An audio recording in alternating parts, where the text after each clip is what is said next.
Good morning to everybody. सगळ्यांचं मी स्वागत करतो आजच्या या PGT प्रिपरेशनच्या लेक्चरमध्ये. एक आपल्याला काय काय करायचं आहे याच्यासाठीची गाईडलाईन मी देणार आहे आपल्याला सुरुवात आपण करूया सिलेबसपासून.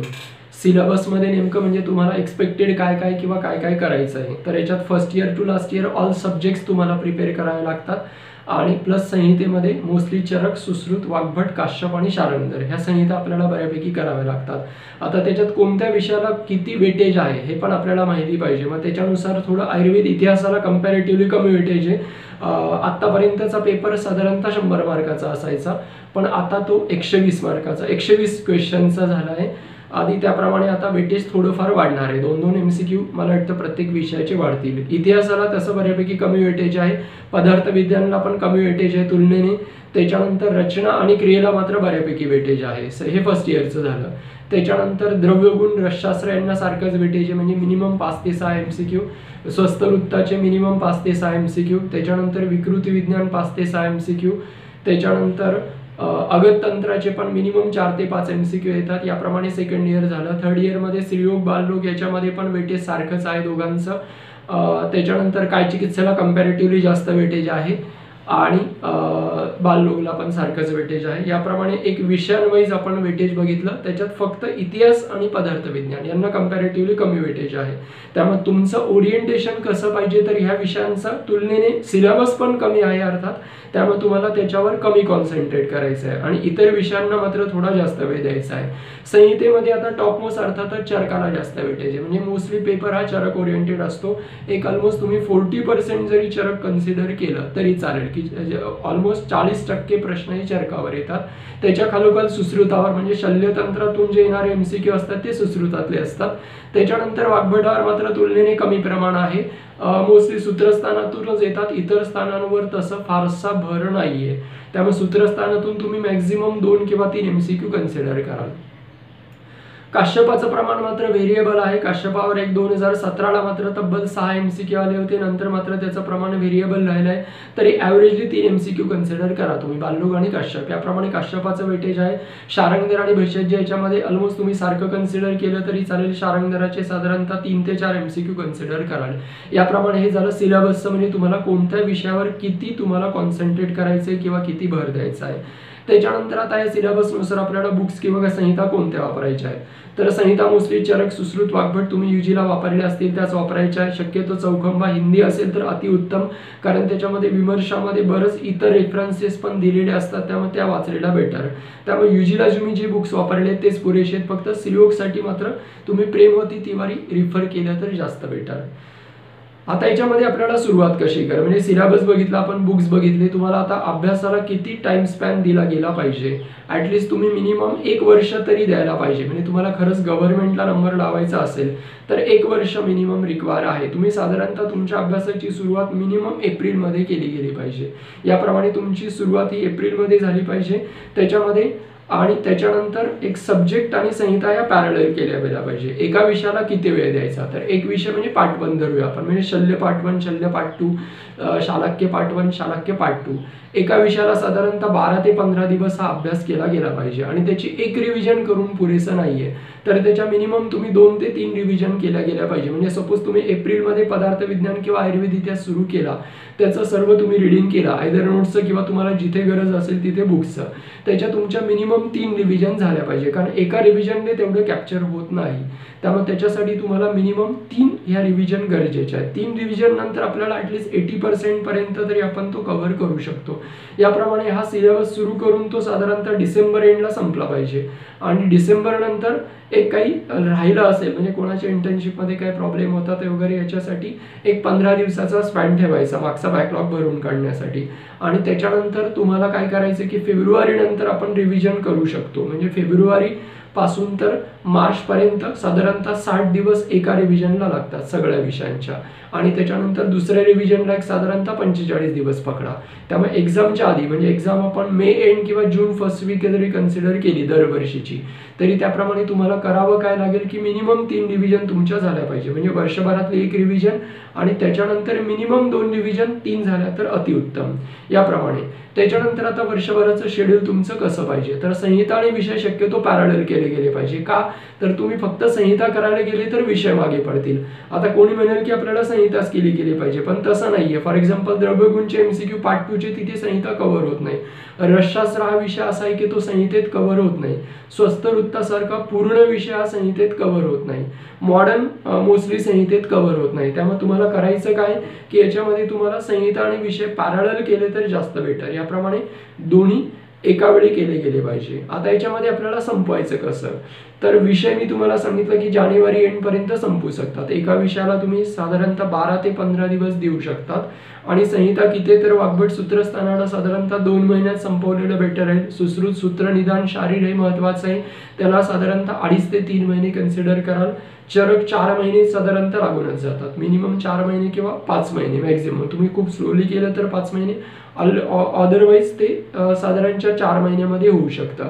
आता डेली संहितेसाठी किती वेळ द्यायचा, म्हणजे डेली तुम्ही किती वेळ अभ्यास केला पाहिजे, म्हणजे पुढचा पॉईंट येतो डेली शेड्यूल तुमचं कसं असलं पाहिजे किंवा डेली टाइम टेबल कसं असलं पाहिजे. तर साधारणतः तुम्ही सकाळचा 1.5 ते 2 तास संहितेसाठी दिला गेला पाहिजे आणि 5 to 6 अवर्स हे साधारणतः विषयाला दिले गेले पाहिजे. आता हे मी कशानुसार सांगतोय, तर तुमची इंटर्नशिप चालू आहे असं गृहीत धरून सांगतो. कारण तुमची प्रत्येकाची इंटर्नशिप चालू असेल, त्यांना 9 ते 5 वेळामध्ये काय करावं लागतं, कॉलेजला आपल्याला अटेंड करावं लागतं. त्यामुळे 5 नंतरचा वेळ आपल्याला मोकळा मिळतो रात्री 12 पर्यंत आणि सकाळचा एक साधारणतः तुम्ही 1 तास काढू शकता. असा ॲव्हरेज मिनिमम म्हणतोय मी हे की 6 to 8 अवर्स हे तुम्ही इंटर्नशिप चालू असून करायला पाहिजे. आता त्याच्या डेली शेड्यूलमध्ये सकाळपासून तुम्ही काय केलं गेलं पाहिजे. आता याच्यात शक्यतो आधी पाठांतराला वेळ दिला गेला पाहिजे. सकाळचा वेळा साधारणतः अर्धा तास तुम्ही पाठांतराला दिला गेला पाहिजे आणि ते रोटेशनने करायचं आहे. म्हणजे पाठांतरामध्ये बरेच टॉपिक येतात. पुढच्या पॉईंटमध्ये मी सांगतो पाठांतरामध्ये काय काय करायचं आहे. तर डेली एकच पाठांतर करायचं असं नाही. फॉर एक्झाम्पल तुम्ही अग्रे संग्रहचं पाठांतर सुरू केलं, मग त्याच्यामध्ये तुम्ही काय केलं, एक साधारणतः अर्ध्या ते पाऊण तासामध्ये तुम्ही किती अग्रे केले, साधारणतः अर्ध्या तासात जेवढे होतील तेवढे अग्रे आज करायचे, उद्या उरलेले अग्रे करायचे, परवा त्याच्यानंतरचे अग्रे करायचे. असे रोटेशनने तुम्ही पाठांतर करायचंय. पण पाठांतर मस्ट आहे मात्र, कारण त्याच्यावर पण बऱ्यापैकी एमसीक्यू येतात. आता पाठांतर नेमकं कोणत्या पॉईंटचं करायचं, म्हणजे पाठांतर करायचं पण ते कोणत्या पॉईंटचं करायचं आहे. तर एकदा न वाचून जे लक्षात राहतात त्याचं पाठांतर हे केलं गेलं पाहिजे. त्याच्यानंतर न्यूमरिकल, संख्याशास्त्र शारीर जे आहे, संख्याशास्त्री सुश्रुतातला अध्याय किंवा चरकातला अध्याय आणि इतर जिथे जिथे न्यूमरिकल्स आहेत म्हणजे अध्यायांची संख्या, संख्यात्मकला साधारणतः एक रिव्हिजन देऊन भागत नाही. त्याच्यासाठी तुम्हाला मल्टिपल रिव्हिजन या लागतात. मग त्याला तुम्ही डेली वेळ दिला गेला हे जास्त बेटर असतं. त्याच्यानंतर श्लोक, मला वाटतं युजीला सगळ्यांना श्लोक पाठांतराची सवय असेलच. पूर्वी दिलेले दोष धातू मला वृद्धिक्षयाचे सोप चमप्राप्तीचे श्लोक वगैरे हे तुम्ही डेली रिवाइज केले गेले पाहिजे. त्यामुळे समजा आग्रह संग्रह झाला तर तुम्ही क्रिया शारीर मधले श्लोक डेली रिवाइज करू शकता. याप्रमाणे पाठांतरामध्ये न्यूमरिकल झालं, त्याच्यानंतर इतर गोष्टी झाल्या आणि श्लोक झाले. याप्रमाणे तुम्हाला पाठांतर करायचं आहे. आता हे पाठांतर तुम्ही डेली जरी केलं तरी होतं काय, 15 दिवसांनी मागचं विसरायला होतं. त्यामुळे एक सवय पाहिजे की संडेला मागचं जे पाठांतर तुम्ही केलंय त्याला संडेला परत रिवाइज करायचं. म्हणजे संडेला तुम्ही 2 तास द्यायचे आणि आठवडाभरामध्ये आपण जे पाठांतर केलेलं आहे त्याला रिवाइज केलं तर कुठे ते कॅप्चर होतं. याप्रमाणे पाठांतर डेली अर्धा तास आणि संडेला 2 तासामध्ये त्याला परत रिवाइज करणं. त्याच्यानंतर पुढचा पॉईंट येतो सब्जेक्ट, म्हणजे तुम्ही आता सब्जेक्ट कसे करायचे. तर शक्यतो तुम्ही first year to last year याप्रमाणे सब्जेक्ट सुरू करायला पाहिजे. त्याच्या शक्यतो नोट्स स्वतः काढणं किंवा तुम्हाला कुठल्या मिळाल्या तर त्याला आपण रिवाइज करायचं आहे. त्याला किती वेळ दिला जाणं गरजेचं आहे, तर साधारणतः 4 ते 6 तास सब्जेक्टसाठी दिलं जाणं गरजेचं आहे. संहितेसाठी किती वेळ द्यायचा, साधारणतः तुम्ही 1.5 ते 2 तास द्यायला पाहिजे. आता तुमचं स्पीड किती आहे, आता हे कशावर ठरतं. युजला तुम्ही संहिता खूप चांगल्या केल्या असतील तर साधारणतः तुम्ही कमी वेळ देऊ शकता आणि ज्यांनी युजीला संहितेला मात्र जास्त वेळ दिलेला नसेल तर त्यांना मात्र संहितेला जास्त वेळ देणं गरजेचं आहे. त्यामुळे व्हेरिएशन असतं. तुमचं युजीला तुम्ही किती केलेलं आहे त्याच्यावर तुमचं कोणत्या याला किती वेळ द्यायचा आहे डिपेंड आहे. कारण काही मुलांनी काय केलेलं असतं, संहिता युजीला खूपच पक्क्या केलेल्या असतात. त्यामुळे त्यांनी संहितेला कमी वेळ दिला तरी चालू शकेल आणि ज्यांनी मात्र युजीला संहिते फारसा केलेल्या नसतील त्यांनी मात्र संहितेला जास्त वेळ दिला गेला पाहिजे. याप्रमाणे संहिता. त्याच्यानंतर अजून एक सवय करायला पाहिजे, बरेच जण करतात पण ते, की आपण दिवसभर जे केलं त्याला रात्री एक अर्ध्या तासात रिवाइज करायचं. म्हणजे सकाळी तुम्ही काहीतरी पाठांतर केलं असेल, संध्याकाळी काहीतरी, दुपारी तुम्ही काहीतरी सब्जेक्ट केला असेल आणि संहिता 1.5-2 तास केली असेल तर एक साधारणतः रात्रीच्या अर्धा ते पाऊण तासामध्ये दिवसभरामध्ये तुम्ही जे वाचलं किंवा जे रीड केलं त्याला तुम्ही रात्रीच्या अर्धा ते पाऊण तासामध्ये पूर्ण रिवाइज करून काढायचं. म्हणजे होतं काय की ते परत रिकॉल केल्यासारखं होतं. आता पाठांतरामध्ये मेनली कोणते कोणते टॉपिक घेतले गेले पाहिजे, तर मेनली चरकाच्या आग्रेवर आतापर्यंत ऑलमोस्ट दरवर्षी एक MCQ आलेला आहे, त्यामुळे ते केलं पाहिजे. शारीरिकेमधलं दोष धातू मलविज्ञान याच्यावर ज्याचे वृद्धिक्षयाचे जे लक्षणं आहेत त्याच्यावर साधारणतः मिनिमम 2 MCQ दरवर्षी पडलेले आहेत, त्यामुळे त्याला तुम्हाला पाठांतरा घेतलं पाहिजे. त्याच्यानंतर फिजिओमधल्या नॉर्मल व्हॅल्यूज ज्या आहेत किंवा विकृती विज्ञानमध्ये तुम्ही जे काही पॅथॉलॉजिकल व्हॅल्यू केलेलं आहे त्याला एक रिवाइज केलं गेलं पाहिजे, त्याच्यावर एक मिनिमम एक MCQ आतापर्यंत आलेला आहे. त्याच्यानंतर सुश्रुतामधलं शारीर म्हणजे संख्याशारीवर मिनिमम 1 ते 2 MCQ येतात, त्यामुळे ते एक पाठांतरामध्ये इन्क्लूड केलं गेलं पाहिजे. मर्मशारीर एक मिनिमम एक MCQ तुम्ही गृहीत धरा, त्यामुळे त्याला पण तुम्ही पाठांतरात गृहीत धरा. त्याच्यानंतर शालाक्याचे जे दोषाधिक्य आहे म्हणजे कोणत्या व्याधीमध्ये कोणतं दोषाधिक्य आहे त्याच्यावर पण MCQचं प्रमाण कंपल्सरी ठरलेलंच आहे, त्यामुळे त्याला एक मिनिमम एक MCQ गृहीत धरण आणि त्याला पण वेळ दिला गेला पाहिजे. त्याच्यानंतर चरकामधले जे संप्राप्ती आणि चिकित्सा सूत्र आहे त्याच्यावर पण MCQ आलेलं आहे की ही संप्राप्ती कोणत्या व्याधीची आहे किंवा हे चिकित्सा सूत्र कोणत्या व्याधीत निर्देशित आहे किंवा त्याच्यातला शब्द गाळला जाऊन ती संप्राप्ती कंप्लीट करा किंवा ते चिकित्सा सूत्र कंप्लीट करा किंवा याच्यामध्ये कोणत्या व्याधीची अवस्था वर्णन केलेली आहे, याप्रमाणे चिकित्सा सूत्रावर एक MCQ मिनिमम येतो, त्यामुळे त्याला पण तुम्हाला पाठांतरात इन्क्लूड केलेलं बेटर राहील. त्याच्यानंतर पुढचे म्हणजे इतिहासाचे ग्रंथकार आणि टीकाकार, याच्यावर म्हणजे इतिहासावर जे MCQ येतात ते शक्यतो 99% ग्रंथकार आणि टीकाकार याच्यावरच येतात, त्यामुळे तुम्ही ते पण पाठांतरात घेतलं पाहिजे. कारण इथे कन्सेप्ट नावाची गोष्ट नाही बघा, इतिहास असा विषय की त्याच्यामध्ये कन्सेप्च्युअल नाहीये, तिथे तुम्हाला पाठच करावं लागतं. मग त्याच्यातले ग्रंथकार टीकाकार तुम्ही एकदा वाचून करू शकत नाही, त्यामुळे त्याला तुम्हाला मल्टिपल रिव्हिजन किंवा पाठांतर हाच एक ऑप्शन तुमच्या पुढे उरतो, त्यामुळे तुम्हाला त्याला डेली पाठांतरातच घेतलं गेलं पाहिजे. त्याच्यानंतर द्रव्यगुणचे लॅटिन नाव ते पण तुम्हाला पाठांतरातच इन्क्लूड गेले पाहिजे. आतापर्यंतच्या 4 एक्झाममध्ये साधारणतः द्रव्यगुणच्या लॅटिन नेमवर 2 MCQ आलेले आहेत, त्यामुळे त्याच्यावर पण तुम्ही काय करायचं आहे की ते पण डेली पाठांतरात घेतले गेले पाहिजे, लॅटिन नेम आणि फॅमिली. त्याच्यानंतर भैषज्य कल्पना जो विषय आहे त्याच्यातलं स्वरसाधींचं जे प्रमाण आहे ते पण जनरली एकदा वाचून लक्षात राहत नाही बघा, त्यामुळे तुम्हाला पण त्याला काय करायचं की त्याला पण डेली पाठांतरात घ्यायचं आहे. आणि पंचकर्मामधलं जे अवस्थिक आहे त्याला पण तुम्हाला पाठांतरात घेतलं गेलं पाहिजे. याप्रमाणे मी तुम्हाला आतापर्यंत पाठांतराची लिस्ट दिली की पाठांतरामध्ये तुम्हाला डेली पाठांतरामध्ये काय काय घ्यायचं, याप्रमाणे तुम्हाला डेलीच्या पाठांतरामध्येची ही लिस्ट आहे, त्याप्रमाणे रोटेशनने करायचं आणि हे वर्षभर चालू ठेवायचंय. कारण एक केलेलं पाठांतर हे तुम्ही 3-4 महिन्यांनी विसरू शकता, त्यामुळे त्याला तुम्ही डेली घेतलं गेलं पाहिजे. आता साधारणतः याचं प्रमाण किती असतं, 120 पैकी तुम्ही मिनिमम 15 MCQ त्याच्यावर कन्फर्म गृहीत धरा की त्याच्यावर पाठांतराचे ही मी आता जी लिस्ट दिली त्याच्यावर कन्फर्म मिनिमम 15 MCQ येतील. आणि त्याच्यात फायदा काय होतो की तुमचे 40 मार्क फिक्स होतात याच्याप्रमाणे, म्हणजे 15 MCQ तुमचे कन्फर्म होतात, हा एक तुमचा फायदा होतो. आता हे झालं पाठांतर आणि डेली अभ्यासाचे शेड्यूल. आता अभ्यास कसा केला गेला पाहिजे म्हणजे तुमची अभ्यासाची मेथोडॉलॉजी कशी गेली पाहिजे. आता याच्यात बरेच मतमतांतर असतात, तुम्हाला सिनियर गाईड करतात असं कर तसं कर किंवा वेगवेगळ्या ठिकाणी वेगवेगळ्या पद्धती आहेत, पण माझी पद्धत मात्र थोडी वेगळी, माझा कन्सेप्टवर जास्त विश्वास आहे. तुम्ही पण कदाचित UGला अभ्यास केला असेल तर तुम्ही पण बघितलं असेल की कन्सेप्ट जर क्लिअर असेल तर त्याच्याने फायदे काय काय होतात. त्यामुळे मी शक्यतो तुम्हाला एक डायरेक्शन देईल की तुम्ही कन्सेप्टवर जास्त भर द्या, पाठांतरावर म्हणजे पाठांतराच्या गोष्टी पाठांतरावर इन्क्लूड करायच्या आहेत, पण शक्यतो रट्टा मारायचा नाही, म्हणजे प्रत्येक गोष्ट पाठ करायची नाहीये. तर जिथे कन्सेप्ट आहे, कारण आयुर्वेदाचा सिलेबस जवळजवळ 80% हा कन्सेप्टवर आधारित आहे, त्यामुळे त्याची कन्सेप्ट जर तुम्ही क्लिअर केली तर त्याचे फायदे काय काय होतात. पहिलं तर परफेक्शन येतं तुम्हाला त्याचं. दुसरा फायदा काय होतो की त्याच्यावर जर अप्लाइड MCQ आला म्हणजे स्ट्रेट फॉरवर्ड MCQ येईलच असं नाहीये. मग तुमची जर कन्सेप्ट क्लिअर असेल तर त्याच्यावर अप्लाइड MCQ तुम्हाला सॉल्व्ह करता येतो, कारण गेले 3-4 याच्यापासून त्याच्यावर फिरवून MCQ टाकले जातात, त्यामुळे फिरवून टाकलेला MCQ तुम्हाला सॉल्व्ह करता येतो. आणि उलटा पालटा कसा MCQ असेल तर तुमचा पूर्ण टॉपिक जर कन्सेप्च्युअली क्लिअर असेल तर तुम्हाला तो एक फायदा होतो की तो MCQ तुम्ही सॉल्व्ह करू शकता. त्याप्रमाणे तुम्ही ते केलं गेलं पाहिजे. शक्यतो रट्टा मारलं तर ते लॉंग टर्म पर्यंत लक्षात राहते, मॅक्झिमम एखादा महिनाच लक्षात राहतं. त्याप्रमाणे आता जिथे कन्सेप्ट नसेल तिथे काय करायचं, म्हणजे आयुर्वेद इतिहासारखा विषय आहे की तिथे कन्सेप्ट नाहीये बघा, मग तिथे शक्यतो तुम्ही ट्रिक वापरू शकता की त्याच्यात ते 2 शब्द जोडून एकत्र करून त्याला पाठ करायचंय, याप्रमाणे तुम्ही करू शकता. त्याप्रमाणे जसं आता बिंदू पद्धती म्हणजे बिंदू हा ग्रंथकार आहे आणि रसपद्धती हे ग्रंथाचं नाव आहे. मग आता त्याच्यामध्ये आपण ट्रिक करू शकतो की बिंदू आणि पद्धती म्हणजे रसपद्धती या ग्रंथाचा अर्धा शब्द घेतला आणि बिंदू त्याला जोडून टाकला. त्यामुळे तिथे जिथे कन्सेप्ट नाही तिथे तुम्ही ट्रिक वापरू शकता.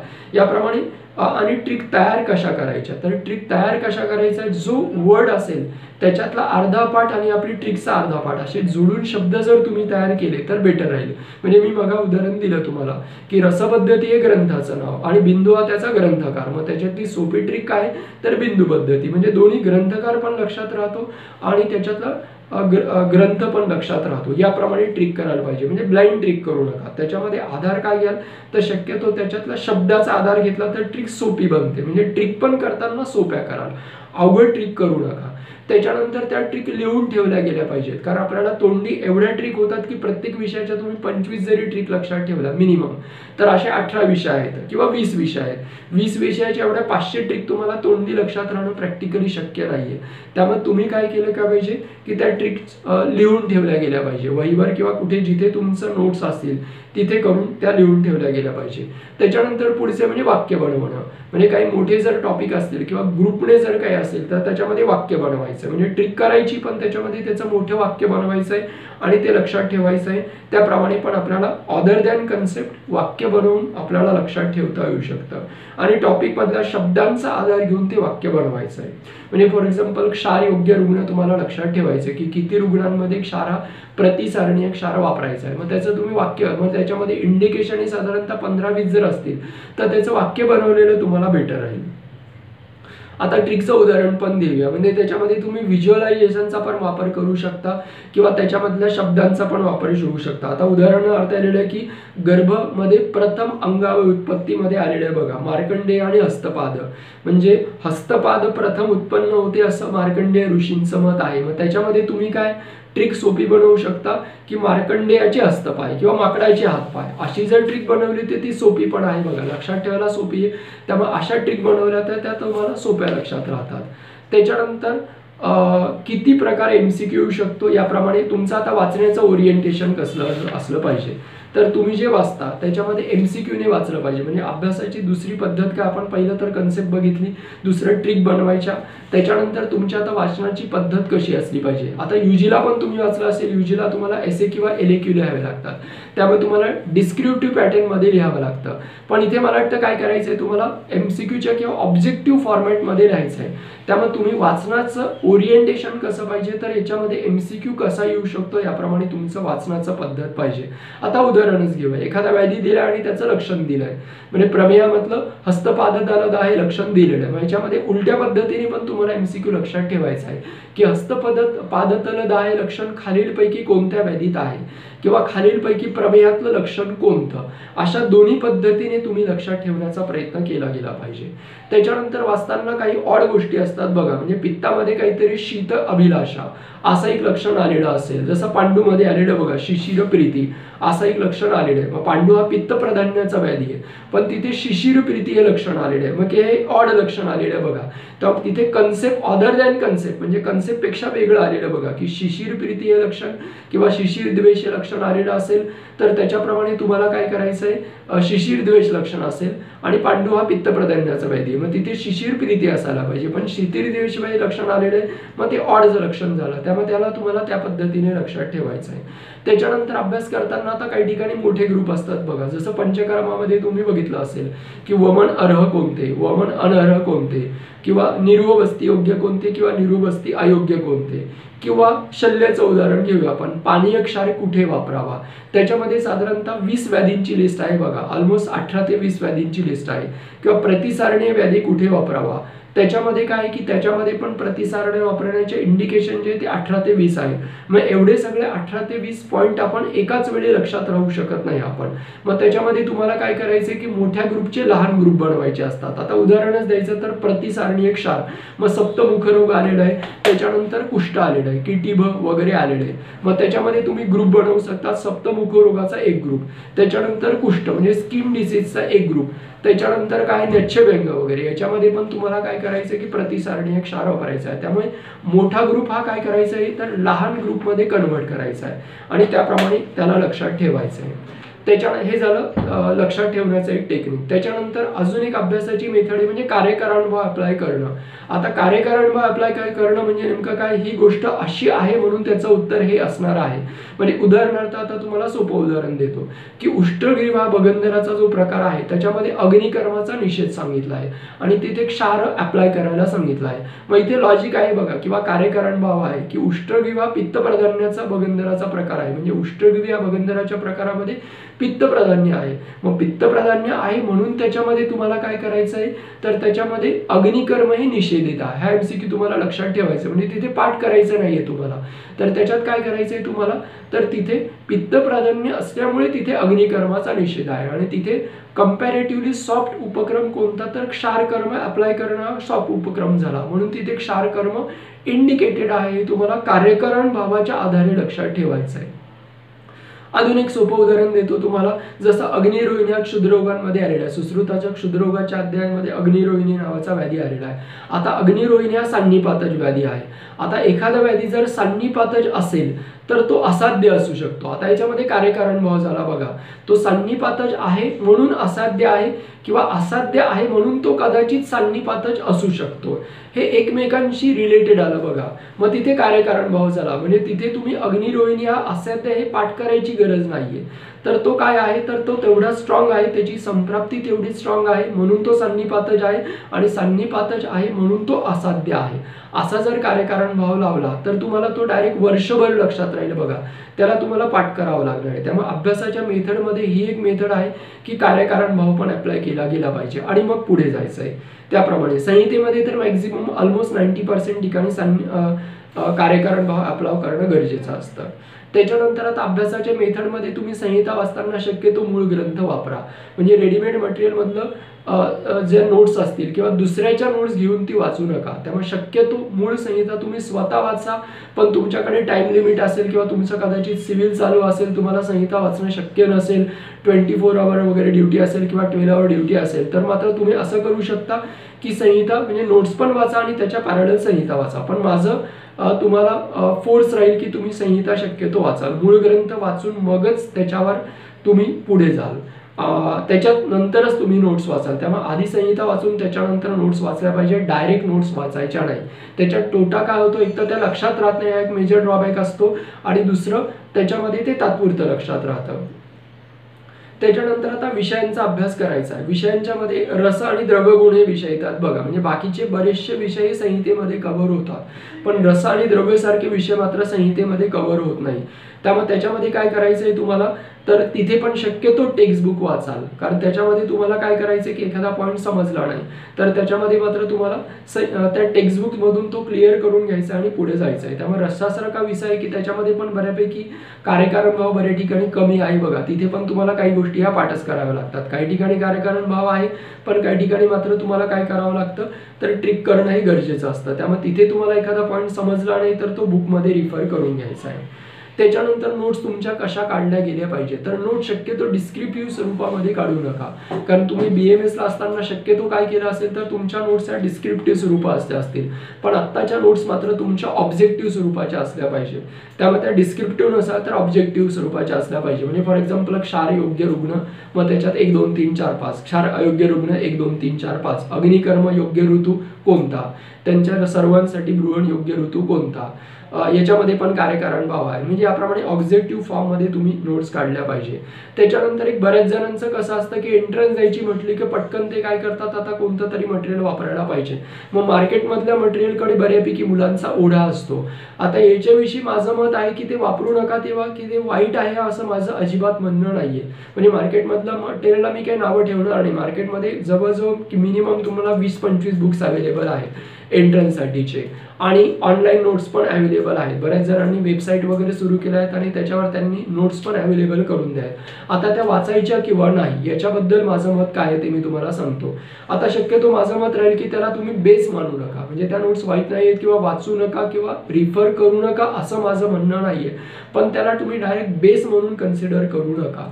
तर शक्यतो करायचं काय की तुम्ही आधी शक्यतो मूळ टेक्स्ट बुक्स वाचायचं. फॉर एक्झाम्पल तुम्हाला आता चरक संहितेचा अभ्यास करायचा आहे, मग तुम्ही काय केलंय की तुम्हाला कदाचित स्वतःच्या नोट्स काढता येत नसतील किंवा नोट्स काढायचा कंटाळा आहे किंवा नोट्स काढणं जमत नसेल किंवा वेळेची रिस्ट्रिक्शन आहे, मग अशा वेळेस काय करायचे, तुम्ही मार्केटमधलं मटेरियल वापरू शकता, पण ते डायरेक्ट वापरू नका. त्याच्यामध्ये तुम्ही कराल काय कराल की चरकाचा तो अध्याय आधी पुस्तकातून वाचायचा आहे आणि त्याच्यानंतर मार्केटमधलं मटेरियल हे रिफर करायचं. म्हणजे त्याच्यामध्ये जे काही त्या अध्यायाच्या रिलेटेड ऑब्जेक्टिव्ह फॉर्ममध्ये नोट्स दिल्या असतील त्या वाचायच्या आहे.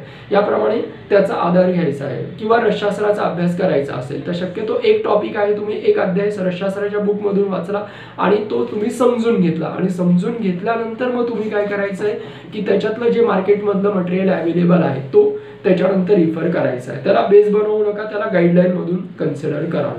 याप्रमाणे करायचं आहे रेडीमेड बुक्स बद्दलचं. त्याच्यानंतर विषय संपल्यानंतर आता काय करायचं की त्याचा पेपर पण सोडवला गेला पाहिजे. म्हणजे आता तुम्ही एक विषय संपवला साधारणतः, फॉर एक्झाम्पल शल्यबन तुम्ही पूर्ण वाचला, मग त्याच्यात तुमचं सेल्फ असेसमेंट केलं गेलं पाहिजे. सेल्फ असेसमेंट आता कसं करायचं म्हणजे आपण प्रॉपरली चाललो आहे की नाही, म्हणजे आपला अभ्यास प्रॉपर आहे किंवा नाही किंवा सफिशियंट आहे का, त्याच्यासाठी काय काय केलं पाहिजे त्याला आपण सेल्फ असेसमेंट म्हणतो. ते साधारणतः 15 दिवसातून एकदा तरी केलं गेलं पाहिजे. मग कारण काय, जसं मी आधी सांगितलं तुम्हाला की विषय आणि संहिता हे पॅरलल केले गेले पाहिजे. मग फॉर एक्झाम्पल तुम्ही समजा सूत्रस्थान संपवलं, मग त्याच्यावरचा पेपर सोडवला गेला पाहिजे. किंवा फॉर एक्झाम्पल तुम्ही रसशास्त्र हा विषय संपवला, मग त्याच्यावरचा जास्तीत जास्त मार्कांचा पेपर सोडवला गेला पाहिजे. असं नको करायला की ते समजा 120च क्वेश्चनचा पेपर AIPGTला येणार आहे म्हणून तो मी 120च प्रश्न सोडवावे असं नाहीये. तर माझं म्हणणं आहे की तो जास्तीत जास्त प्रश्नांचा असावा, म्हणजे तुम्ही त्याचे 1000 तरी MCQ सोडवले गेले पाहिजे. याप्रमाणे तुम्ही सेल्फ असेसमेंट केलं गेलं पाहिजे. पहिली स्टेप काय आहे तर विषय तुम्ही मिनिमम आधी कन्सेप्च्युअली क्लिअर करायचा. दुसरी स्टेप काय आहे, त्याला 3 रिव्हिजन द्यायचं आहे. 3 रिव्हिजन झाल्यानंतर काय करायचंय त्याचं डिस्कशन करायचंय. डिस्कशन मी तुम्हाला सांगतोच आहे पुढे कसं करायचं, किती वेळा करायचं, आठवड्यातून किती करावं आणि सब्जेक्ट पूर्ण झाल्यानंतर तो पेपर सोडवायचा आहे. याप्रमाणे आता पेपर सोडवण्याचे आपल्याला फायदे काय आहे तर आपले किती बरोबर आले किती चुकले हे कळतं. जे चुकले असतील त्याला काय करायचं आहे ते पॉईंट परत जाऊन पुस्तकात बघणं गरजेचं आहे. म्हणजे अप टू द मार्क आपला अभ्यास आहे की नाही याचं असेसमेंट करण्यासाठी प्रत्येक टॉपिकवर किंवा एका सब्जेक्टवर तरी एक टेस्ट दिली गेली पाहिजे. आणि जमलं तर त्याच्यातलं जे चुकलं असेल, जे टॉपिक आपले कच्चे आहेत त्याच्यासाठी परत एकदा रिवाइज केलं गेलं पाहिजे. त्यामुळे तो टेस्टचा फायदा आहे. याप्रमाणे तुमचा पॅटर्न कसा असला पाहिजे, कन्सेप्च्युअली क्लिअर करणं, नोट्सला 3 रिव्हिजन देणं, त्याच्यावर ग्रुप डिस्कशन करणं, त्याच्यानंतर त्याच्यावरचा पेपर सोडवणं, पेपरचं अनालिसिस करणं. अनालिसिस करणं म्हणजे नेमकं काय, आता पेपरचं अनालिसिस करणं काय, कारण बरेच जण काय करतात की पेपर सोडवून देतात आणि तो ठेवून देतात. त्यामुळे तसं नको करायला, तर त्या पेपरचं अनालिसिस केलं गेलं पाहिजे. आता पेपरचं अनालिसिस करायचं कसं काय, तर पेपरचं अनालिसिस करायचं म्हणजे नेमकं काय करायचं. फॉर एक्झाम्पल आता तुम्ही समजा आपण इमॅजिन करूया की एक 250 मार्काचा तुम्ही पेपर सोडवला. 250 मार्कामध्ये तुमचे समजा 200 बरोबर आले आणि 50 चुकले. आता 50 जे चुकले असतील ते तुमचे का चुकले, मग त्याच्यामध्ये परत डिव्हायडेशन करायचं आहे. कदाचित तुमचे ऑन द स्पॉट काही चुकले असतील, म्हणजे फॉर एक्झाम्पल तुम्ही पेपर सोडवताय तो MCQ तुम्हाला येत होता तरी चुकवला, असे साधारणतः 10 MCQ असतील. काही तुमच्या नोट्समध्येच नसतील, 10 MCQ असे असतील की तुमच्या ते नोट्समध्येच नसतील, असं एक स्वरूप असू शकतं. त्याच्यानंतर काही MCQ तुम्हाला कन्फ्यूज झाले असतील, असे 10 MCQ असतील. त्याच्यानंतर काही तुम्हाला रिकॉलच झाले नसतील, अशा कॅटेगरी करायच्या. म्हणजे 10 MCQ तुमच्या नोट्समध्येच नव्हते, 10 MCQ तुम्ही घाई केली म्हणून चुकवले, 10 MCQ तुमचे रिकॉलच झाले नाही, त्याच्यानंतर 10 MCQ काय झाले तुमचे तर तुम्हाला रिकॉल प्रॉपरली आलेच नाही. याप्रमाणे जर तुमचं झालं तर त्याप्रमाणे कॅटेगरी करायची आणि त्याचं असेसमेंट करायचं आहे. असेसमेंट करून त्याच्यावर काय करायचंय, त्याच्यावर आपलं आता ते ओव्हरकम करण्यासाठी टार्गेट ठेवायचं. म्हणजे तुमचा MCQ आता तो प्रॉपरली असेस झाला नाहीये, तुमचा पेपर तो प्रॉपरली असेस झाला नाहीये, तर त्याच्यावर काय करायचंय की तुम्ही त्याच्यावर एफर्ट्स घ्यायचे आणि तो का चुकला त्याच्यावरून त्याचे कारण दूर केले गेले पाहिजे. याप्रमाणे पेपरचं अनालिसिस करताना त्याच्या चुका बघून ते पॉईंट परत पक्के गेले पाहिजे. त्याच्यानंतर आता अजून एक अभ्यासाची महत्त्वाची मेथड आहे ते म्हणजे ग्रुप डिस्कशन करणं. म्हणजे तुमचे समजा तुम्ही 4 किंवा 5 मुलांचा ग्रुप असेल तर अतिउत्तम. शक्यतो माझा सल्ला राहील की तुम्ही एकट्याने अभ्यास करा, पण एक काही प्रमाणातला अभ्यास हा ग्रुपने पण केला गेला पाहिजे. ग्रुप डिस्कशन ही अभ्यासाची एक खूप छान पद्धत आहे. त्याच्यामध्ये तुम्हाला काय करायला गेला पाहिजे, मिनिमम तुमचा 3 जणांचा जरी असेल तरी चालेल, 10-12 जणांचा जरी ग्रुप झाला तरी चालेल. फक्त ते ग्रुप बनवताना काय केलं गेलं पाहिजे तर म्युच्युअल अंडरस्टँडिंग असलं पाहिजे तुमचं. म्हणजे म्हणजे स्वतःचा पण फायदा झाला पाहिजे आणि इतरांचा पण फायदा झाला गेला पाहिजे असा ग्रुप बनवला गेला पाहिजे। आता त्या ग्रुप डिस्कशनमध्ये तुम्ही करायचं काय, किती वेळा करायचं आणि कसं करायचंय, म्हणजे ग्रुप डिस्कशनमध्ये कसं करावं, किती करावं आणि कशा पद्धतीने करावं। एक माझं सजेशन राहील की तुम्ही आठवड्यातून एकदा किंवा मिनिमम 2दा तरी डिस्कशन केलं गेलं पाहिजे। सपोज तुमचा आता एक्झाम्पल घेऊया आपण, शारीरिक या सब्जेक्ट तुम्ही केला, एक आठवड्यामध्ये तुम्ही सब्जेक्ट जर संपवला, आता त्याचं डिस्कशन तुम्हाला कसं करायचंय, तुम्ही समजा 4 जण बसले तर त्याच्यामध्ये काय करायचं, ओज हा टॉपिक तुम्ही घेतला, मग त्याच्यामध्ये तुम्ही काय करायचे, प्रश्न काढायचे की ओजाचं स्थान कोणतं, ओजाचे प्रकार किती, ओजाचा वर्ण कोणता, पर ओजाचं प्रमाण किती, अपर ओजाचं प्रमाण किती, त्याच्यानंतर ओजाच्या विकृती किती, याप्रमाणे त्याच्यात किती एमसीक्यू निघतील, मिनिमम 20 एमसीक्यू निघतील बघा। मग ते रोटेशनने एकमेकांना विचारायचे आणि ते विथ कार्यकारण भाव रिकॉल करायचे, याला ग्रुप डिस्कशन म्हणतात। त्यामुळे टॉपिक आणि त्या टॉपिकवर मल्टिपल एमसीक्यू निर्माण करणं आणि ते डिस्कस करणं, म्हणजे मी तुम्हाला ओजाचं उदाहरण दिलं त्याप्रमाणे त्याच्यातले किती एमसीक्यू निघू शकतो, म्हणजे आता समजा एक जण काय करेल की त्याच्यावर ग्रुप डिस्कशन मध्ये सांगेल की ओजाच्या त्रिविध विकृती म्हणजे विश्रांश, व्यापत आणि क्षय, मग त्या विकृती रिकॉल करायच्या आहे। त्याच्यानंतर मग सुश्रुताच्या विकृती कोणत्या आहेत, सुश्रुताचे ओजक्षयाचे लक्षण कोणते, मूर्छा, मांसक्षय, मरण, प्रलापो इति क्षय असं आलेलं आहे बघा। मग त्या लक्षात कशा ठेवणार तुम्ही, तर प्रत्येकामध्ये म हे अक्षर आलेलं आहे बघा, अशा पद्धतीने तुम्ही त्याला रिकॉल केले गेले पाहिजे। त्यामुळे एक ग्रुप डिस्कशन या पद्धतीने तयार केलं गेलं पाहिजे। या पद्धतीने ग्रुप डिस्कशनचा फायदा काय होतो की तुम्ही जेवढं दुसऱ्यांना सांगाल तेवढं तुमचं नॉलेज जास्त वाढतं आणि तुम्हाला ते जास्त लक्षात राहतं। त्यामुळे तुम्ही जेवढं दुसऱ्यांना एखादी गोष्ट सांगता तेवढं ते जास्त चांगलं लक्षात राहतं आणि समोरच्याने आपण एकदा वाचल्यानंतर समोरच्याने सांगितलेलं पण चांगलं लक्षात राहतं। आणि ग्रुप डिस्कशनचा तिसरा एक फायदा आहे की आपल्याला रिकॉलची सवय लागते, याप्रमाणे तुम्हाला करायचं आहे। त्याच्यानंतर अजून एक आता सिलेबस मधला शेवटचा पॉईंट आहे की मॉडर्न किती करायचंय, मॉडर्नचे किती एमसीक्यू येतात, कारण हा सर्वात महत्त्वाचा पॉईंट असतो। आता युजला काय असतं की काहींनी मॉडर्न खूप चांगलं केलेलं असतं, काहींनी एवढं चांगलं, जे आयुर्वेद ओरिएंटेड मुलं असतात ते मॉडर्नकडे दुर्लक्ष करतात, पण तसं एवढं मॉडर्नचं प्रमाण जास्त नाही, तुम्ही 20% गृहीत धरा। आतापर्यंतच्या 3 एक्झाम आहेत त्याच्यामध्ये साधारणतः 2017ला 18च्या आसपास एमसीक्यू होते, 18ला पण 20च्या आसपास एमसीक्यू होते आणि 19ची जी एक्झाम आली त्यावर्षी 100 पैकी 22 एमसीक्यू मॉडर्नचे आले होते। त्यामुळे तुमचं अभ्यासाचं जे पर्सेंटेज आहे त्याच्यामध्ये साधारणतः 20% वेटेज तुम्ही मॉडर्नला दिलं गेलं पाहिजे। आता मॉडर्नचा अभ्यास करायचा कसा, आता एवढा अभ्यास तुम्हाला मॉडर्नचे बुक रिफर करून गरजेचं नाही, म्हणजे जर 20%च मॉडर्नचे एमसीक्यू येणार असतील तर त्याच्यासाठी पूर्ण मॉडर्नचं पुस्तक वाचणं तुम्हाला परवडणार नाही। तुमच्याकडचं टाइम लिमिट किती आहे त्याप्रमाणे तुम्हाला मॉडर्नला वेळ देणं गरजेचं, म्हणजे 80% वेळ तुम्ही आयुर्वेदिक सिलेबसला द्यायचा आणि 20% वेळ हा तुमचा मॉडर्नच्या सिलेबसला दिला गेला पाहिजे। मग त्याच्यासाठी शक्यतो माझा सल्ला राहील की तुम्हाला एक 2-3 ऑप्शन देतो मी, एक तर रेडीमेड नोट्स तुम्हाला मॉडर्नच्या कोणाकडून मिळाला तर त्या रिफर केल्या तरी चालतील, कारण होतं कसं 22 एमसीक्यू की प्रत्येक विषयामध्ये होतं कसं की आता रसशास्त्रामध्ये मॉडर्न पार्ट नाहीये, वैशिष्ट्य कल्पनेमध्ये मॉडर्न पार्ट नाहीये, मग काही विषय सोडले तर फक्त काहीच विषयांचं मॉडर्न येतं।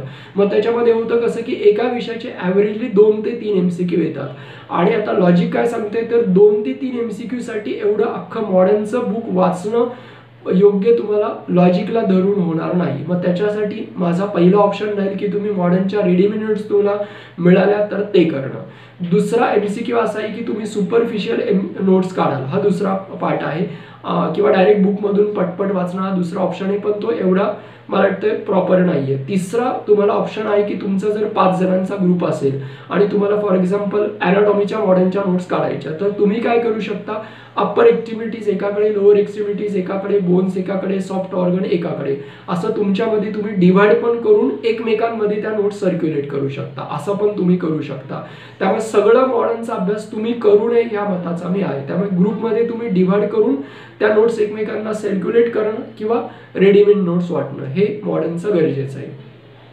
त्याच्यानंतर आता परत पुढचा प्रश्न आहे की मॉडर्न मध्ये किती डीप पर्यंत जायचं, कारण आता परत हा प्रश्न येतो, जसं आयुर्वेदामध्ये तुम्हाला एवढं डीप मध्ये जायची गरज येत नाही, म्हणजे तुम्ही बऱ्यापैकी पॉइंट कव्हर केले तरी पुरेसं होतं, पण मॉडर्न मध्ये मात्र माझा सल्ला आहे की आता याचं मात्र प्रमाण व्हेरिएशन, म्हणजे आधी आता एक्झाम ते स्टेट कंडक्ट करायचे, त्यामुळे मॉडर्न मध्ये व्हायचं कसं, किंवा पूर्वी एमयूएचची एक्झाम ही 250 मार्काची होती, त्यामुळे तुलनेने मॉडर्नचे एमसीक्यू पण जास्त यायचे आणि कॉमन एमसीक्यू यायचे, पण आता एआयपीजीटीच्या पॅटर्नमध्ये मात्र होतं कसं की साधारणतः 50% MCQ हे कॉमन MCQ आहेत आणि 50% MCQ हे मात्र कोपऱ्यातले येतात, पण त्याला पर्याय नाहीये. त्यामुळे तुम्हाला जेवढं शक्य होईल तेवढं मॉडर्न त्याच्यातला कव्हर होईल याप्रमाणे मॉडर्नचा तुम्ही अभ्यास करा. त्याच्यानंतर आता पुढचं जसं आपण असेसमेंट केलं तर आता त्याच्यातली तुमची सेल्फ असेसमेंट कशी करायची आहे, तर आपण कुठे कमी पडतोय का याच्यासाठी काय केले पाहिजे, इतरांची कंपॅरिझन पण केलं गेलं पाहिजे. तुम्ही एखादा क्लास जॉईन केला असेल तर ते नॅचरली कंपॅरिझन होऊन जातं, कारण इतरांना एखाद्या विषयामध्ये किती मार्क मिळाले आणि आपल्याला किती मार्क मिळाले याप्रमाणे तुमचं सेल्फ असेसमेंट झालं पाहिजे, म्हणजे तुमचं इतरांची कंपॅरिझन झालं पाहिजे. त्यामुळे ते पण गरजेचं आणि त्याच्यासाठी क्वेश्चन पेपरचा आधार हा घेतला पाहिजे. त्याप्रमाणे तुमचं सेल्फ असेसमेंट झालं पाहिजे. त्याप्रमाणे तुम्ही अभ्यासाची दिशा बदलली पाहिजे किंवा आपण कुठे कमी पडत असू तर त्याप्रमाणे इम्प्रूव्हमेंटसाठी काय काय केलं गेलं पाहिजे याप्रमाणे तुम्ही त्याच्यावर एफर्ट्स पण घेतले गेले पाहिजे. आता याच्यातला मला वाटतं हे सगळं मी तुम्हाला अभ्यासाचं ओरिएंटेशन दिलं, अभ्यासाची मेथोडॉलॉजी सांगितली, डेली शेड्यूल पण दिलं, प्लस वर्षभरातलं प्लॅनिंग पण दिलं. आता त्याच्यातला सर्वातल्या शेवटच्या पॉईंटकडे आपण वळतोय की क्वेश्चन पेपरचं पॅटर्न कसा असतो आणि त्याप्रमाणे तुमच्या अभ्यासाची मेथड असली पाहिजे. आता आत्तापर्यंत AIPGच्या ज्या झाल्या आहेत एक्झाम, आतापर्यंत 4 एक्झाम झालेल्या आहेत साधारणतः, आणि आतापर्यंतचे पेपर होते ते 100 क्वेश्चनचे होते, पण यावर्षीचं जे सर्क्युलर आलंय त्याच्यामध्ये त्यांनी 20 प्रश्न वाढवले. त्यामुळे आता ह्यावेळेपासून पेपर हा 120 क्वेश्चनचा असणार आहे. बाकी त्यांनी सेमच ठेवलेत, एका MCQ साठी 4 मार्क तुम्हाला मिळणार आहे. त्यामुळे असं याप्रमाणे 480 मार्काचा पेपर असणार आहे आणि प्लस एका MCQ तुमचा जर चुकला तर त्याच्यासाठी तुम्हाला -1 असणार आहे आणि त्याच्यात एक MCQ चुकला तर तुमचे 1 मार्क मायनस होणार आहे. याप्रमाणे म्हणजे 10 MCQ चुकले तर तुमचे 10 मार्क त्याच्यातून मायनस होतील. याप्रमाणे पॅटर्न असणार आहे. त्याच्यानंतर तुम्हाला मिनिमम किती गरजेचं आहे तर 480 पैकी मी नाही सांगणार, पण तुम्हाला कंपल्सरी जर गव्हर्नमेंटलाच ऍडमिशन पाहिजे असेल तर तुम्हाला मिनिमम 65% पुढे आणि चांगली सीट पाहिजे असेल तर 70% पुढे तुम्हाला मार्क मिळाले पाहिजेत. याप्रमाणे तुम्हाला डोक्यात ठेवायचं आहे. आता त्याच्यासाठी पेपर कसा सोडवायचा, म्हणजे हे पण एक महत्त्वाचं टेक्निक आहे, कारण तुम्ही किती वर्षभर अभ्यास केला पण तुम्हाला पेपर सोड, कारण बरेच जणांचं मी बघितलंय की अभ्यास खूप चांगला असतो, हुशार पण असतात, वर्गातले टॉपर पण असतात, पण त्यांना MCQचा पेपर सोडवण्याचं टेक्निक नसतं. त्यामुळे एक माझा हा जो पॉईंट आहे हा पण महत्त्वाचा आहे की तुम्ही कितीही चांगला अभ्यास केला पण तुमच्याकडे पेपर सोडवण्याचं टेक्निक नसेल तर ते पण उपयोगाचं नाही. म्हणजे एंट्रन्समध्ये सिलेक्ट होणं याला मी युक्तिप्रमाण मानतो. युक्तिप्रमाण कसं आपल्या आयुर्वेदातलं, तर तुमचा अभ्यास पण चांगला पाहिजे, तुमचं ग्रास्पिंग चांगलं पाहिजे, मेहनतीची तयारी पाहिजे, त्याच्यानंतर तुम्ही स्वतःला इम्प्रूव्ह करणं जमलं पाहिजे आणि सर्वात महत्त्वाचं तुम्हाला पेपर सोडवण्याचं टेक्निक जमलं पाहिजे, याला मी युक्तिप्रमाण म्हणतो. आता याच्यामध्ये कसं टाइम लिमिटनुसार पण तुम्हाला पेपर, म्हणजे पहिला पॉईंट येतो की तुमचा पेपर सोडवताना टाइम लिमिटमध्ये तो सोडवला गेला पाहिजे, कारण पेपर हा ऑनलाईन असतो. त्यामुळे तसं तुम्हाला तिथे वॉच असतं साईडला, लेफ्ट साईडला, त्यामुळे तो प्रॉब्लेम येत नाही, पण तेवढे प्रश्न तुम्हाला तेवढ्या मिनिटामध्ये सोडवायचे, त्यामुळे तो अडचण नाहीये. आता 120 प्रश्नांना 120 मिनिट आहे, तुम्हाला एका प्रश्नाला 1 मिनिट म्हणजे सफिशियंट वेळ आहे. त्यामुळे टाइम लिमिटमध्ये तुम्हाला प्रॉब्लेम शक्यतो येत नाही. आपण पेपर कसा सोडवला गेला पाहिजे. आता याच्यामध्ये त्यांनी सोपं करून दिले ऑनलाईनमध्ये की त्यांनी काय केलंय की तुम्हाला जे अटेम्प्ट करायचे त्याला तुम्ही काय करायचंय की अटेम्प्टेड, नॉन अटेम्प्टेड असं त्यांनी ऑलरेडी दिलेलं आहे. त्यामुळे तुम्हीच ऑलरेडी तो तुमचा त्या कॉलममध्ये चालला जातो जे अटेम्प्ट करतात ते. त्यामुळे माझा सल्ला आहे की तुम्ही 2 राऊंड केले गेले पाहिजे. पहिल्या राऊंडमध्ये सगळे MCQ सॉल्व्ह करायचे नाही. हा सर्वात मोठा महत्त्वाचा रूल आहे की तुम्ही डायरेक्ट पेपर सोडवायला घेतल्यानंतर डायरेक्टली तुम्ही एकदम सगळे MCQ सोडवू नका. आता याच्यात एक्झॅक्ट तोटा काय होतो, समजा 3 MCQ पहिले तुम्ही अटेम्प्ट केले, चौथा MCQ तुम्हाला येत नाहीये, मग त्याच्यामध्ये तुम्ही काय होतं, एकतर पहिला म्हणजे त्याच्यात तुम्हाला येत नाही म्हणून तुमचा वेळ जातो. वेळ गेल्यामुळे इतर जे तुमचे बाउंड्रीवरचे MCQ आहेत त्याला तुम्हाला वेळ कमी मिळतो. त्यामुळे तो तुम्हाला जो 100% MCQ येतच नसेल तो तुम्ही अटेम्प्ट करायचाच नाही, तो नॉट अटेम्प्टेड मध्ये किंवा पेंडिंग मध्ये टाकायचा आहे. त्यामुळे शेवटी आपल्याला जो वेळ मिळणार आहे त्याच्यामध्ये तुम्ही त्याला राखीव वेळ ठेवायचा आहे आणि त्याच्यामध्ये तुम्ही तो MCQ नंतर सॉल्व्ह करायचा. म्हणजे नंतर आपल्याला काय करावं लागतं, MCQ किती पेंडिंग राहिले आणि आपल्याकडे टाइम लिमिट किती आहे याप्रमाणे तुम्हाला वेळ द्यायचा असतो. त्यामुळे सुरुवातीला सगळे MCQ एकतर सोडवायचे नाही, न येणाऱ्या MCQ ला बाजूला टाकायचं आहे, पहिला रूल पाळायचा आहे. त्याच्यानंतर पहिल्या राऊंड मध्ये नेमकं करायचं काय, तर आपल्याला जे 100% येत आहे तेच MCQ सोडवायचे.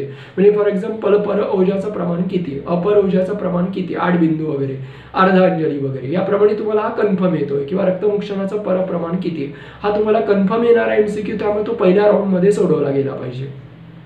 आणि एखादा न MCQ येणारा असेल तो पेंडिंगमध्ये ठेवाल, याप्रमाणे तुम्हाला करायचं आहे. त्याच्यानंतर करायचं काय की पहिला राऊंड कंप्लीट झाल्यानंतर काय करायचं की तुमचे पेंडिंग MCQ किती आणि तुम्हाला आता टाइम किती उरला आहे. म्हणजे तुमचे समजा 30 MCQ पेंडिंग असतील 120 पैकी आणि तुमच्याकडे वेळ आहे साधारणतः 25 मिनिट, मग त्याप्रमाणे तुम्हाला डिवाइड करून घ्यायचं की मला आता एका MCQ ला किती वेळ द्यायचा आहे. याप्रमाणे तुमचं प्लॅनिंग ठरलं पाहिजे तिथल्या तिथे एक्झाममध्ये. त्याच्यानंतर MCQ न चुकू देण्यासाठी पण तुम्हाला काय करायचं की काळजी घ्यायची, म्हणजे तुम्ही कॉशियस राहणं गरजेचं आहे. कारण हे पण मला आढळलंय आतापर्यंत की बरेच मुलं सोपे MCQ जास्त चुकवतात. त्यामुळे माझं परत एक ती पद्धत असते की तुम्ही MCQ हा प्रत्येक MCQ 2 वेळा वाचला गेला पाहिजे आणि 2 वेळा वाचल्यानंतर पर्याय पण 2 वेळा वाचले गेले पाहिजे, त्यानंतरच तो MCQ सोडवला गेला पाहिजे. कारण बऱ्याच वेळा MCQ मध्ये काय असतं की हे प्रमाण कशाचं आहे, किंवा फॉर एक्झाम्पल रक्ताचं अंजली प्रमाण सुश्रुतांनी किती सांगितलंय आणि चौथा ऑप्शन असतो यापैकी नाही. का तर अंजली प्रमाण सुश्रुताने सांगितलेलंच नाही आणि आपण जर घाई केली, सुश्रुत वाचलंच नाही, समजा आपण फक्त वाचलं पटकन की रक्ताचं अंजली प्रमाण किती आहे, तुम्ही पटकन 8 आन्सर लिहून मोकळे बघा, पण तिथे काय सुश्रुत दिलेलं आहे, मग ते तुमचं 2 वेळा रीडिंग मध्ये पक्क होऊ शकतं. आणि तिथे MCQ तुम्ही डी ऑप्शन जो आहे तो यापैकी नाही जर असेल तर तुम्हाला तिथे काय की त्याच्यावर पण तुम्हाला विचार केला गेला पाहिजे की ती सुश्रुत आणि अंजली प्रमाणे सांगितलेलं नाही, ते फक्त चरक आणि वाग्भटाने सांगितलंय. त्यामुळे तिथे तुम्हाला काय करायचं की 2 वेळा MCQ वाचणं, 2 वेळा पर्याय वाचणं याप्रमाणे करायचं आहे. आता त्याच्यानंतर तुम्हाला काय करायचं की न येणारे MCQ आहेत, 20 MCQ तुम्हाला समजा येत नाही, ते तुम्हाला आता अटेम्प्ट करायचे. त्याच्यामध्ये तुम्ही टाइम लिमिट नुसार केलंय. आता ते सोडवायचे कसे, आता त्याच्यात शक्यतो काय करायचंय की मूळ रेफरन्सवर जायचं आहे. एखादा MCQ तुम्हाला येत नाहीये, मग त्याच्या मूळ रेफरन्सवर जाणं गरजेचं आहे की हा कुठल्या संहितेतला आहे किंवा कुठून आलेला आहे. त्याप्रमाणे तुम्हाला काय करायचंय त्याच्यावर भर द्यायचा आहे आणि तो MCQ मध्ये आपण त्याच्याविषयी काही वाचलाय का याला रिकॉल करायचा प्रयत्न करायचा. हे मी कशाविषयी सांगतोय की जो MCQ तुम्हाला येत नाही, अर्धवट येतोय, त्याच्यासाठी तुम्हाला शक्यतो काय करायचंय की त्याच्या मूळ रेफरन्सवर जाणं, आपण त्याला वाचलेलं रिकॉल करणं हा एक पद्धत आहे. दुसरी पद्धत काय की रूल आउट मेथड वापरणं. म्हणजे एखाद्या MCQ आपल्याला 2 पर्याय येतोय, मला वाटतं KBC याच्यामध्ये बघितलं असेल अमिताभ बच्चनचं जे आहे की 2 मध्ये 50-50 मध्ये जसं 2 पर्याय रूल आउट केले जातात तसं याच्यामध्ये पण तुम्ही 2 पर्याय रूल आउट करायचे आणि त्याच्यानंतर योग्य आन्सरवर तुम्हाला जायचंय. याप्रमाणे पेपर सोडवण्याचं जे टेक्निक आहे ते टेक्निक पण जमलं पाहिजे. मग त्याच्यासाठी तुम्ही ऑनलाईन पेपर सोडवण्याची पण प्रॅक्टिस केली गेली पाहिजे. आणि शेवटी म्हणजे तुमचा सगळा सिलेबस कव्हर झाल्यानंतर सगळ्या विषयांवरचे पेपर पण तुम्ही सोडवले गेले पाहिजे. याप्रमाणे तुम्ही जेवढे पेपर सोडवण्याची प्रॅक्टिस कराल तेवढे तुमचे पेपर चुकण्याचे हे तुम्हाला प्रॅक्टिस होईल. ठीक आहे, याप्रमाणे मला वाटतंय मी माझ्या एवढ्या लेक्चरमध्ये बरंचसं तुम्हाला कव्हर करून दिलं आहे. म्हणजे अभ्यासाची मेथड कशी असावी, डेली शेड्यूल किती असावं, त्याच्यानंतर ग्रुप डिस्कशन कसं करावं, पाठांतरामध्ये काय काय घेतलं गेलं पाहिजे आणि सर्वात शेवटी म्हणजे पेपर सोडवण्याचं टेक्निक कसं असावं. मला वाटतं लेक्चर तुम्हाला आवडलंच असेल. याप्रमाणे मला वाटतं अभ्यास सुरू कराल. काय अडचण आली तर तुम्ही आमच्या वेबसाईटला तिथे तुम्ही परत कॉन्टॅक्ट करू शकता किंवा मला पर्सनली कॉन्टॅक्ट करू शकता. धन्यवाद. आमच्या सप्तशृंगी आयुर्वेद कॉलेजने जे चॅनल सुरू केलं आहे त्याला सबस्क्राईब करायला आठवणीने विसरू नका. ठीक आहे, धन्यवाद परत एकदा. थँक्यू.